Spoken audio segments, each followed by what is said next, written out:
Hey cuties, welcome to another video here on my channel. For those of you who are new, I'm TRICKAPLANS. I'm also the owner of the Cuteness Boutique, where you can find some cuteness for your stationery needs. This is where the planning and the cuteness collide.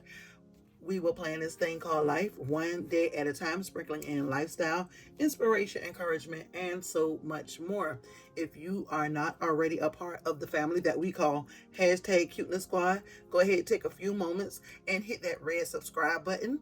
Also turn on your notification bell. That way you can be notified whenever I go live, upload a video, or do a premiere. Give this video a thumbs up and leave me a comment down below. You know I love hearing from you guys. So cuties, today we are here for our May Soulful Sundays, and we are going to be planning our future. So this is week 1. This is the first week of May, and we are diving into Proverbs 21:5. And we are planning for long term, and we are going to take the smart advice from the book of Proverbs. So this should be very interesting.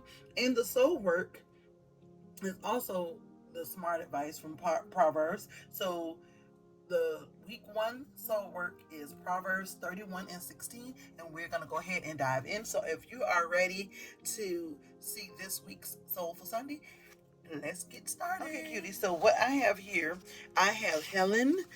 She is a part of our Church Girls collection. More will be releasing soon. And we also have a deco sheet from our, what is it called? Pink Elegance. Okay. And then I have my sticker book here because I already took out some of the decor and put it in my sticker binder. So we'll be using the decorative elements from the Pink Elegance kit that is also in the Cuteness Boutique, which is www.cutenessboutique.com. I have some little dainty washi from DEK Designs. And so let's go ahead and, now that we have our foundation of what I'm going to be using, we're going to go ahead and dive into the word for this first week of May.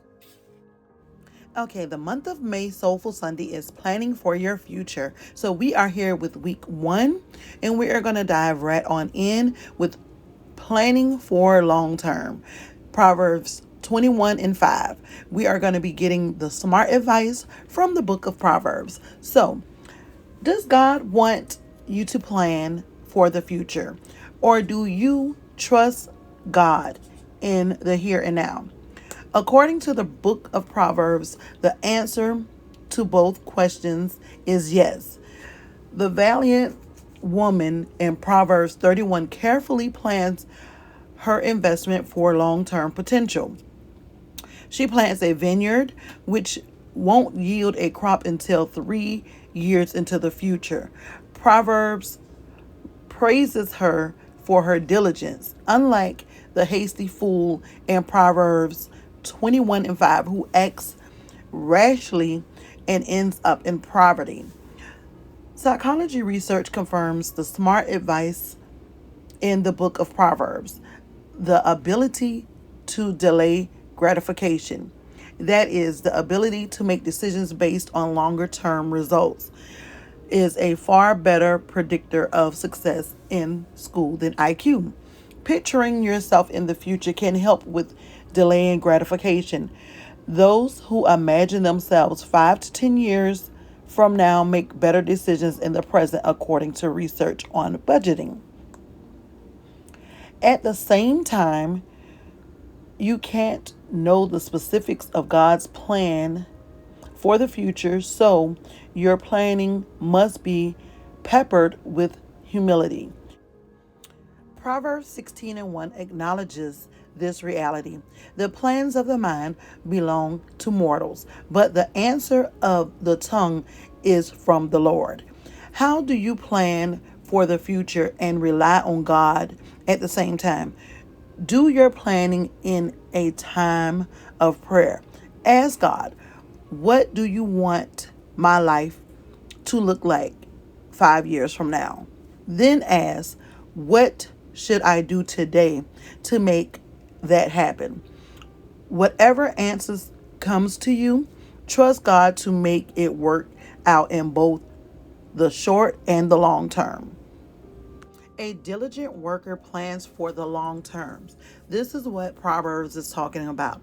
The valiant woman plans ahead. She brings her food from far away. This is in Proverbs 31 and 14, meaning that she doesn't depend on last minute convenience purchases of questionable quality and cost. She considered a field in Proverbs 31 and 6 before buying it, investigating its long-term potential. She is planning to plant this particular field as a vineyard in Proverbs 31 and 6.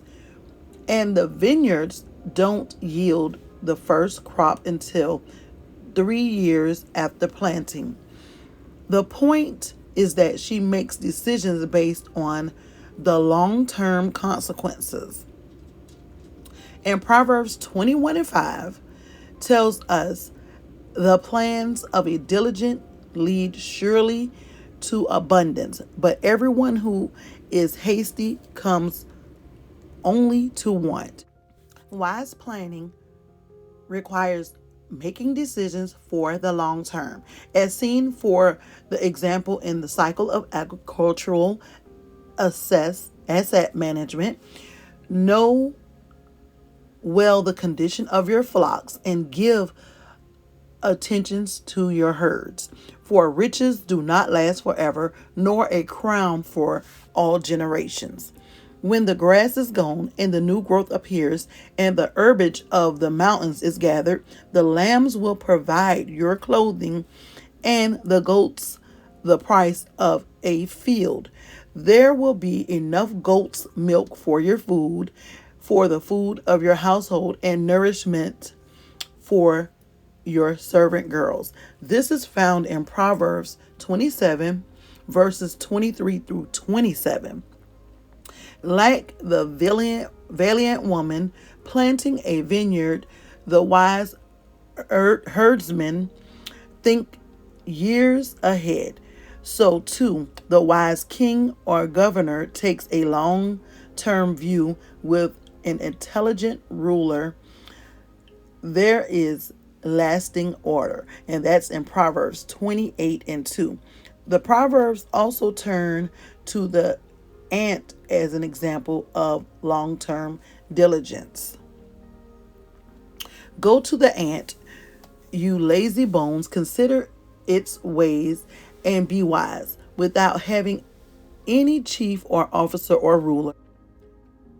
It prepares its food in the summer and gathers its sustenance in harvest. How long will you lie there, O lazy bones?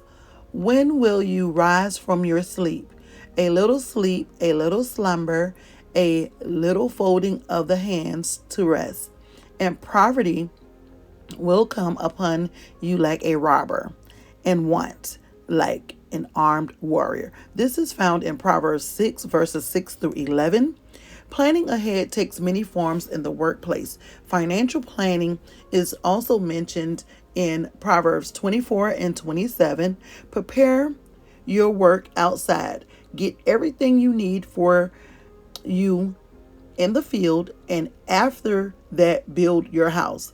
In other words, don't start building your house until your fields are producing the necessary funds to finish your construction project.